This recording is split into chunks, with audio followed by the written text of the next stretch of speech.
take you on a tour of the world-famous Queen Mary. There she is. She kind of resembles the Titanic a little bit, don't you think? And there is a Long Beach cruise terminal, which I'll be cruising out tomorrow on the Carnival Radiant. And here's our room. I stayed on an inside cabin, and these cabins are huge. Not bad, not bad.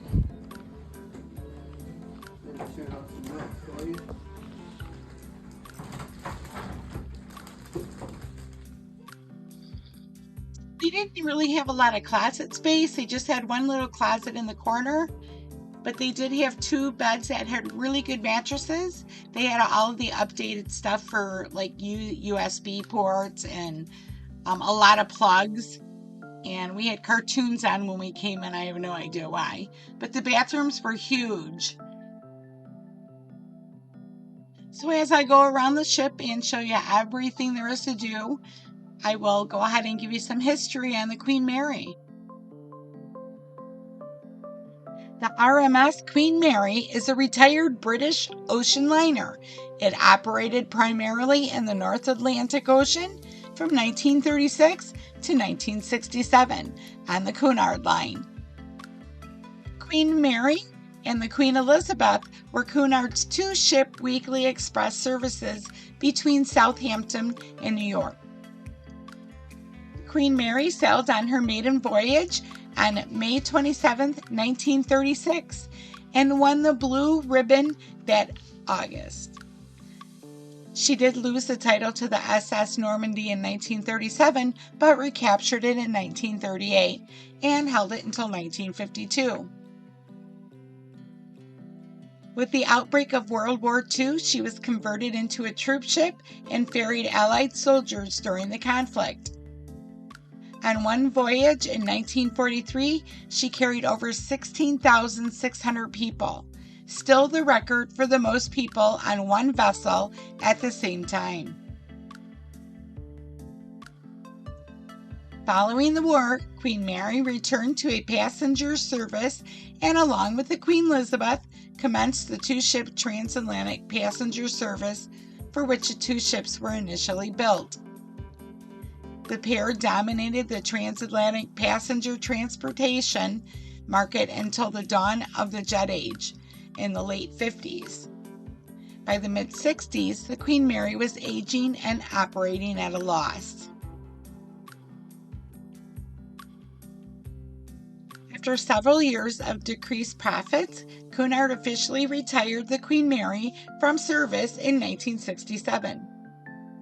It was bought by the city of Long Beach to function as a restaurant, museum, and hotel.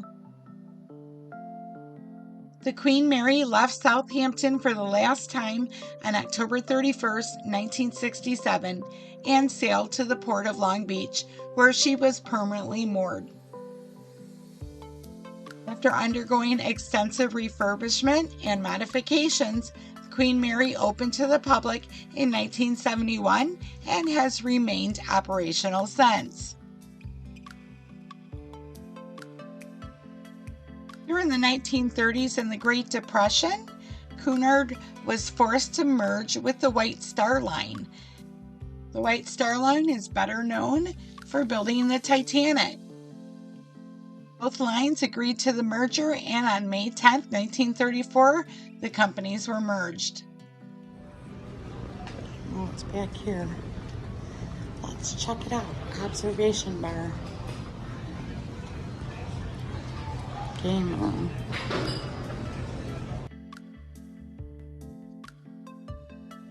Down the hall, they have little areas like this one right here, which is like a children's area where they were able to drop their kids off and the kids could play in these little play areas. These are all old stuff that they had from back in the ship. They are glass stuff, so you can't go in there, but you can tell by the toys how old this stuff is.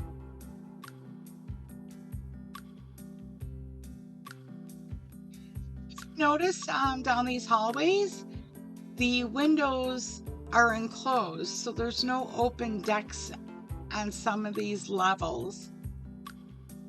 But you can go out here, and then you have a beautiful view of Long Beach.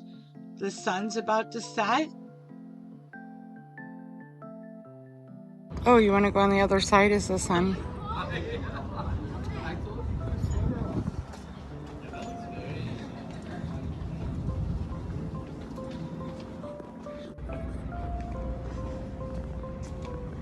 Look, we missed it.